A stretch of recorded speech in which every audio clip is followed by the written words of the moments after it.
Hi everybody!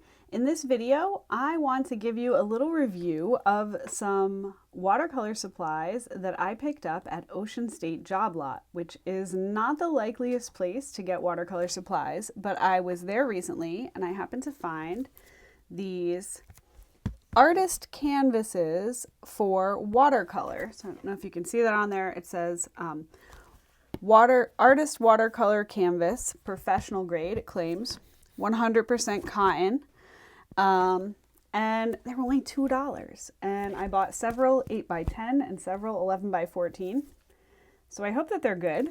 I have used this kind of watercolor canvas before for this little painting of a cow. And that particular canvas I bought from either Jerry's Artorama or Cheap Joe's, something like that. But that is only a 5x7, and I want to say it was more like $5. I think it was by Soho Arts. So I was pretty excited because I had a lot of fun using the canvas. It's not really canvas. It's basically heavy watercolor paper that has been stretched around a stretcher, and so you can use it and then you can seal it and hang it without any framing. And I enjoyed painting the cow and was excited by the idea of some less expensive watercolor canvases. So in this video, I am going to show you the process for painting these adorable little kitties and give you my thoughts on these inexpensive watercolor canvases. Let's go. Okay, so I have sped the painting process up here in the playback to double speed. So just be aware, I don't actually paint this fast in real life, but for the sake of playback, I've got it going a bit fast for us.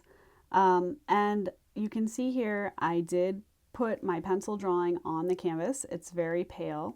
I was worried about doing too much sketching and erasing.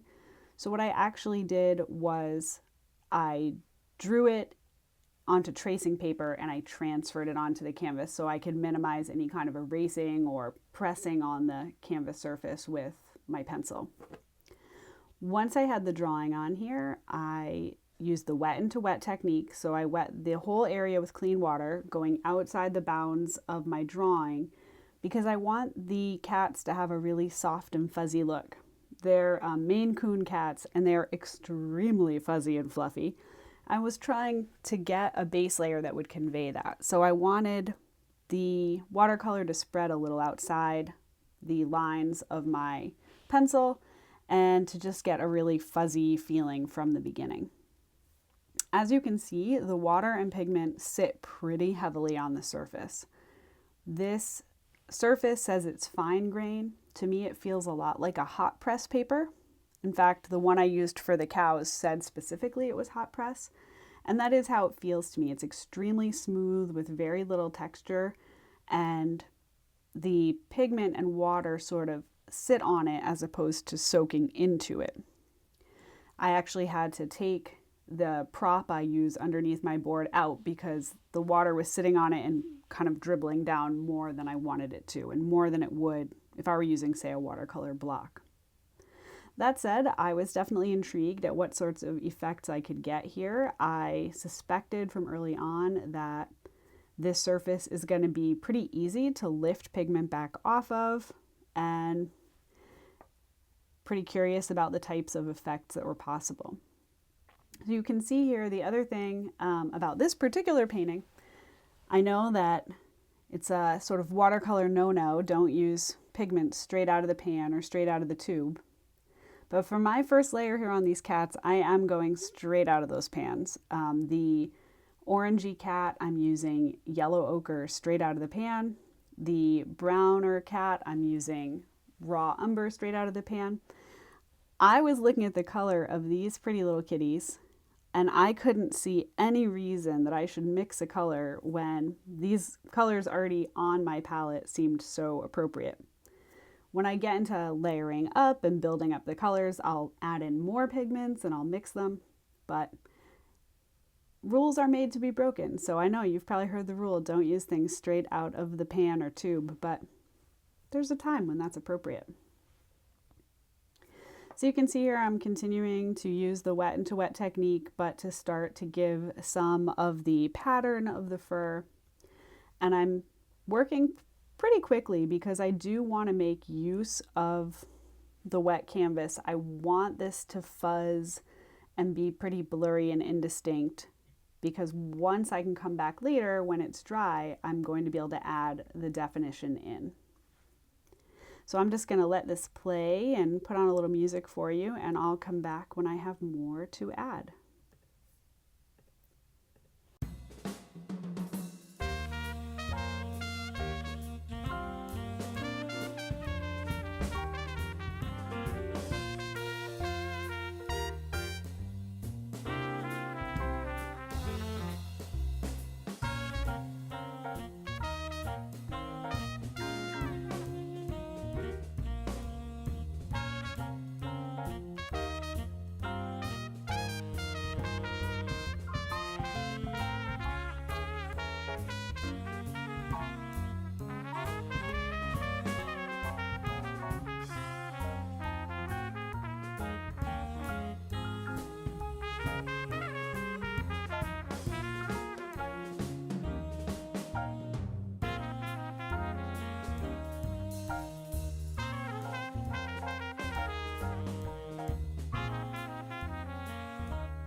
Okay, so once I had that first layer situated, I let it dry completely and came back to it later. You can tell from my arm, I actually came back to it so much later that I was in different clothing. It's really important to let those layers dry. And now I'm going to start to add the definition and build up the colors. One of the things I found really interesting about this surface is it is possible to get a good amount of texture and to really make use of things like the dry brush technique. Given how smooth the surface is, I wasn't sure that would be possible, but it was, and I was very pleased to see it. One of the challenges, not surprisingly, was the paint does lift very easily. In fact, there was one point where I got some paint where I didn't intend, and I was able to lift it completely all the way back to the white canvas, which is nice because you can fix mistakes, but it does pose some challenges as you're trying to put on additional layers. You don't really want what's underneath to come back up. So it takes a little bit of getting used to. All right, I'm gonna put the music back on and let this play.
Okay, so I'm really digging into the final layer here, and my goal as I'm finishing off the painting is to think about really adding some good depth and contrast, but I also want to make sure I have lots and lots of texture because, as I said, these are very long-haired and fuzzy kids, and we want them to look super cute.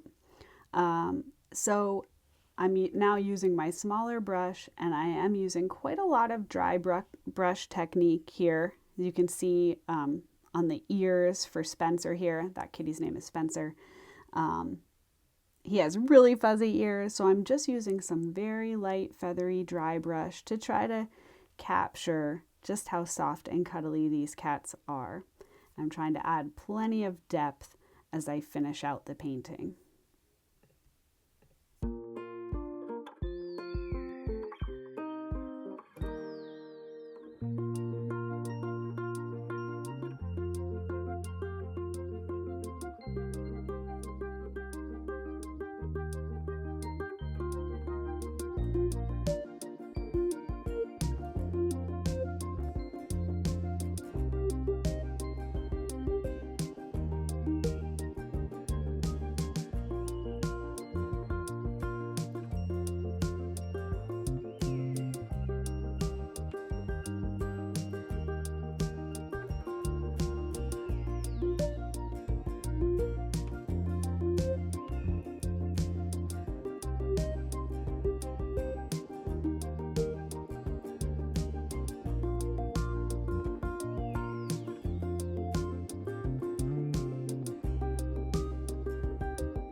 Okay, so as I put the very last finishing touches on the painting here, some thoughts about these watercolor canvases.